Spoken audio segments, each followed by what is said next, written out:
Γιώργη Αδαμόπουλο, ο οποίος είναι στην τηλεφωνική μας γραμμή. Κύριε Αδαμόπουλε, καλημέρα σας. Καλημέρα. Καλημέρα. Για πέστε μας περισσότερα πράγματα για τη δράση αυτή. Πρώτα απ' όλα να ευχαριστήσω που... Κύριε Αδαμόπουλε, χαμηλώστε λίγο το ραδιόφωνο σας. Δεν χρειάζεται, θα μας ακούτε από το τηλέφωνο για να μην μικροφωνίζουμε, για να μην έχουμε αντίλαλο. Τώρα ακούγεται καλά? Ναι. Ωραία. Σας ευχαριστώ πρώτα απ' όλα για τον χρόνο σας. Να είστε καλά. Ότι μαζί μου είναι και η συνάδελφος η Αναστασία Ιζέπου. Ωραία. Αν ήθελατε και εκείνη μπορεί να μας μιλήσει ίσως για το θέμα όλο αυτό. Ναι. Να πω επίσης, για να μην το ξεχάσω, ότι υπάρχει μια συγκλονιστική ομάδα. Είναι ο Λευτέρης ο Κοτζογιάννης, είναι ο Στήριος Ορφανός, η Ανδρομάχη Πρέπη, ο Πέτρος Σπανός και ο Σπύρος Οστογιάννης. Ναι. Ο Όμιλος έχει ξεκινήσει μια πενταετία. Εγώ είχα την τύχη να εμπλακώ, να το πω έτσι, τα τελευταία 2 χρόνια. Νομίζω ότι γίνεται μια πολύ καλή δουλειά. Και θα ήθελα η Αναστασία να πει λίγο πώς ξεκίνησε, δηλαδή που είναι πιο παλιά. Ναι, μάλιστα, κατάλαβα. Φαντάζομαι πάντως ότι το συνεκπαίδευση δίνει και την έννοια και το σκοπό όλου αυτού του εγχειρήματος, έτσι δεν είναι? Βέβαια, νομίζω ότι... Ναι, είναι μέσα, η εκπαίδευση μέσα, ας πούμε, από τέτοιου είδους δράσεις, κινηματογραφικές, ψηφιακές, έτσι, φαντάζομαι. Ακριβώς. Ναι. Μάλιστα. Λοιπόν, αν θέλει να μας μιλήσει για Αναστασία, ναι, πολύ ευχαρίστως να μας τη δώσετε στο τηλέφωνο. Καλημέρα σας και από μένα. Καλημέρα Αναστασία. Καλημέρα. Και ευχαριστούμε πολύ για το χρόνο σας. Για πες μας λοιπόν πώς ξεκίνησε όλο αυτό το πράγμα, δηλαδή ποιος ήταν ο στόχος, δηλαδή ποιος ήταν ο σκοπός που έγινε όλη αυτή η κίνηση, ας πούμε, και δημιουργήθηκε αυτός ο όμιλος στην εκπαίδευση? Ξεκίνησε αυτός για να αξιοποιήσει την πλούσια παρακαταθήκη των κινηματογραφικών δράσεων στο νησί μας, το Διεθνές Φεστιβάλ Εκοφίλμ, το παιδικό κινηματογραφικό πρόγραμμα Εκοκίτσι που έκανε η συγχωρεμένη Λουκέρη. Μάλιστα, ναι, σωστά, ναι. Και άλλες ποικίλες δράσεις κινηματογραφικής, όπως ήταν η κινηματογραφική λέσχη Ρόδου Θέασης, το Cine Science του Παιδαγωγικού Τμήματος του Πανεπιστημίου Αιγαίου. Μπράβο, ναι. Και πήραμε έτσι την απόφαση να το συνεχίσουμε αυτό το έργο και ο Όμιλος λέει επιδιώκει να ενισχύσει και να ενθαρρύνει καλές εκπαιδευτικές πρακτικές που στοχεύουν στην αξιοποίηση του οπτικοακουστικού μέσου στο σχολείο ως παιδαγωγικού εργαλείου για νέες εναλλακτικές ευκαιρίες και δυνατότητες στη διδασκαλία και τη μάθηση και την κινηματογραφική παιδεία. Ωραία. Πέστε με, ξέρετε τι θέλω εγώ περισσότερο. Πέστε με, πρακτικά πώς γίνεται αυτό, δηλαδή πώς προσεγγίζονται οι μαθητές, ποια είναι τα εργαλεία που έχουν και τι είναι αυτό που τους λέτε ότι πρέπει να κάνουν οι μαθητές από... Και μέσω του Υπουργείου Παιδείας αλλά και στα επιμέρους σχολεία, γυμνάσια, λύκεια, δημοτικά, νοικιαγωγεία και σε άλλους φορείς. Γίνονται διάφορα project, δραστηριότητες, προγράμματα γύρω από διάφορες θεματικές που απασχολούν τα σχολεία κάθε χρόνο. Με βάση αυτό δημιουργούνται, ας πούμε, έχουμε μεταφορά ας πούμε, από λογοτεχνικά έργα στην οθόνη. Μάλιστα. Άλλες είναι με βάση διάφορες θεματικές. Ας πούμε, ναι, μπορεί να είναι το περιβάλλον, ας πούμε, ή οτιδήποτε. Το περιβάλλον, τη χρήση, τη σχέση των ανθρώπων, την ταυτότητα, αυτογνωσία, θέματα προσωπικότητας κτλ. Οπότε αυτό τα παιδιά δηλαδή καλούνται να το αποτυπώσουν είτε ψηφιακά είτε κινηματογραφικά, φαντάζομαι, έτσι. Ναι, να συμπληρώσω εδώ πέρα ότι αυτά τα προγράμματα έχουν ποικίλες δράσεις. Κάποιες από αυτές γίνονται σε ομάδες κινηματογραφικές. Οπότε όλο αυτό αποδίδεται με κάποια ταινία μικρού μήκους. Μπράβο, ναι.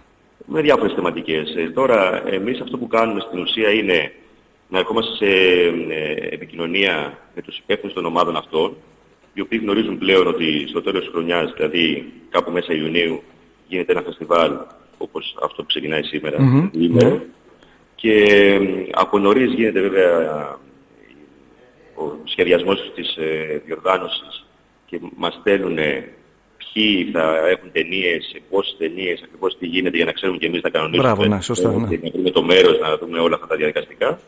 Υπάρχει επικοινωνία συχνή ανάμεσα σε αυτούς και σε εμάς. Και στο τέλος γίνεται ένα πανηγυράκι, θα το πω έτσι εγώ με απλά λόγια. Όλο αυτό που γίνεται έχει πάρα πολλούς στόχους βέβαια, γιατί το να κάνεις μια ταινία δεν είναι μόνο το να ασχοληθείς με τον κινηματογράφο, μας ενδιαφέρει εμάς τα παιδιά να βγουν και να είναι σκηνοθέτες, ας πούμε. Ναι.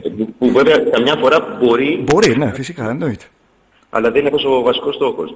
Το θέμα είναι ότι γίνεται μια κοινωνικοποίηση άλλου είδους, τα παιδιά έρχονται μαζί, οργανώνουν μαζί την πορεία τους, σκέφτονται, δρούν, αλληλεπιδρούν και νομίζω ότι έχει πάρα πολύ όμορφα αποτελέσματα αυτό το πράγμα. Και συνήθως με θέματα τα οποία είναι άμεσα, σχετίζονται άμεσα με τη ζωή τους και με τον κόσμο. Και αυτό είναι καλό από νεαρές ηλικίες. και νομίζω ότι γίνεται μια πολύ καλή δουλειά από όλους. Μπορώ να φανταστώ τα παιδιά, νομίζω ότι θα είναι πολύ ενθουσιασμένα όταν μπαίνουν σε όλο αυτό σε όλη αυτή τη διαδικασία. Έτσι. Κάτι πάρα πολύ όμορφο, ναι, ακριβώς. Ναι.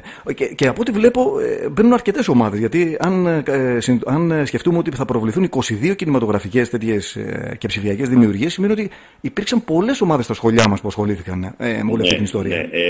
Είναι το τρίτο φεστιβάλ. Στο πρώτο δεν συμμετείχα εγώ, έγινε πριν από 4 χρόνια. Ναι. Γιατί μια χρονιά δεν έγινε καθόλου. Αρχίζουμε να έχουμε πονοκέφαλο ευχάριστο γιατί οι συμμετοχές αυξάνονται. Αυτό είναι καλό. Πάρα πολύ καλό. Ναι. Θέλουμε να γίνει θεσμός. Αυτό δεν έχει κάνει τα πρόσωπα. Για παράδειγμα, προσωπικά σήμερα είμαι εδώ, το πρόσωπο είναι σωστά. Ναι. Αλλά αυτό είναι καλό να μείνει ως θεσμός και να συνεχίζεται ανεξάρτητα από τα πρόσωπα. Νομίζω ότι υπάρχει δυνατότητα, όπως φαίνεται έχει μια δυναμική δηλαδή, για να φτάσουμε εκεί. Έχουμε 22 ομάδες και έχουμε ακόμα 3 ομάδες που είναι εκτός των νησιών του Νοτιού Αιγαίου, τις οποίες στην ουσία τις προσκαλέσαμε εμείς, γιατί είδαμε τις ταινίες τους, μαθητικές ομάδες εννοώ. Μάλιστα. Και με πολύ μεγάλη χαρά και οι υπεύθυνοι των ομάδων αυτών μας έστειλαν τις ταινίες για να τις δείξουμε και αυτές, γιατί παίρνουν διάφορα μηνύματα και... Εννοείται τα παιδιά που θα είναι από Χάλκη, Κάρπαθο, Όχι, και... αυτά συμμετέχουν κανονικά στο πρόγραμμα. Αυτά κανονικά, ναι, και Σύρος. Ναι. Αλλά είναι και 3 ομάδες. Είναι από το 17ο Δημοτικό Σχολείο Αχαρνών. Μάλιστα, ναι.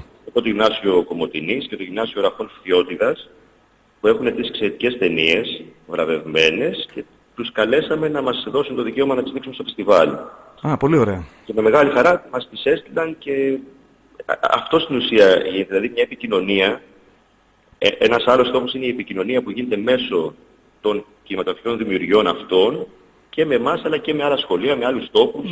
Οπότε βλέπω ότι το Όμιλο Συνεκπαίδευση ανοίγει τους ορίζοντες σιγά σιγά, έτσι. Πλαταίνει δηλαδή το πράγμα. Ναι, γίνεται μια τέτοια προσπάθεια. Ναι. Και συνηθίζουν και τα παιδιά και στο ομαδικό πνεύμα. Και το άλλο που κάνει ο Όμιλος Συνεκπαίδευση συχνά, κάνει και σεμινάρια με σκηνοθέτες από την υπόλοιπη Ελλάδα, από εργαστήρια άλλα για τη μάθηση, για τον τρόπο της κινηματογραφικής κάμερας και για διάφορα σωστά βέβαια, ναι. Και καλούνται και εκπαιδευτικοί και μαθητές. Πολύ ωραία. Λοιπόν, να πούμε και τώρα ότι πώς θα πρακτικά μπορεί και ο κόσμος να παρακολουθήσει όλη αυτή την προσπάθεια, το αποτέλεσμα αυτής της προσπάθειας μιας ολόκληρης χρονιάς και της δικής σας και των παιδιών. Αυτό θα γίνει πολύ πολύ εύκολα νομίζω σήμερα και αύριο στο Κινηματογράφο Παλάς, έτσι. Ακριβώς. Μόνο να τονίσω να διευκρινίσω μάλλον ότι σήμερα στις 6.30 ώρα είναι οι προβολές που προέρχονται από δημιουργίες των παιδιών ομάδων των δημοτικών σχολείων. Ναι. Και νηπιαγωγείων, ενώ αύριο είναι δημιουργίες από παιδιά γυμνασίων και λυκείων. Καταρχήν μου κάνει εντύπωση το γεγονός ότι έχουμε και δημιουργίες από παιδιά ακόμα και νηπιαγωγείων. Ναι, και μάλιστα είναι φοβερό αυτό. Είναι φοβερό. Και πολύ καλές δουλειές, ειδικά από τον Αρχάγγελο. Να πω εδώ ότι 10 συνολικά φωτενιάκια που θα παρακολουθήσει ο κόσμος, 5 την πρώτη μέρα και 5 την επόμενη, είναι βραβευμένα, δηλαδή δεν είναι τυχαίες ταινίες. Ναι, μπράβο, ναι. Σωστά. Και μάλιστα η μία έχει βραβευτεί και σε ευρωπαϊκό διαγωνισμό. Μάλιστα. Οπότε 6.30 ξεκινάνε οι προβολές και τη μία μέρα και την άλλη, και σήμερα και αύριο. Ακριβώς, ναι. Με ένα μικρό διάλειμμα ενδιάμεσα και λογικά θα φτάσει γύρω στις 9-9.30 ώρα το βράδυ. Μάλιστα. Περίπου για ένα 3ωρο δηλαδή. Ναι, κάπου την υπολογίζουμε. Ναι, περίπου για ένα 3ωρο. Και φυσικά η είσοδος είναι ελεύθερη, έτσι, μην νομίζω κόσμο. Ελεύθερη είσοδος, ασφαλώς. Αυτό έλειπε. Ναι. Και βλέπω και το Ίδρυμα Υποτροφίων Ρόδου Εμμανουήλ και Μέρης Σταματίου ότι είναι ένας βασικός χορηγός όλης αυτής της προσπάθειας. Ας κάνουμε μια μηνύα γι' αυτό. Ναι, το Ίδρυμα Σταματίου αλήθεια μας έχει βοηθήσει πάρα πολύ και πέρυσι και φέτος και όποτε έχουμε ζητήσει κάτι μας έχει σταθεί. Τους ευχαριστούμε πάρα πολύ. Γιατί είναι κάποιοι άνθρωποι οι οποίοι ενδιαφέρονται πάρα πολύ για τον τόπο και θέλουν να αναδεικνύουν όσες προσπάθειες γίνονται που θεωρούν ότι και αυτές αναδεικνύουν τον τόπο, τέλος πάντων, τον τόπο, την κλπ. Πολύ ωραία. Θα σας έλεγα καλή επιτυχία, αλλά η επιτυχία έτσι κι αλλιώς έπρεπε να το πούμε στην αρχή της χρονιάς. Έχετε ήδη ένα επιτυχημένο αποτέλεσμα και θα το παρουσιάσετε σήμερα και αύριο στο Παλάσιο. Οπότε καλή επιτυχία και την επόμενη χρονιά πια. Να είστε καλά. Και μακροημέρευση, να κρατήσει πολλά χρόνια όλη αυτή η προσπάθεια. Σας εύχομαι.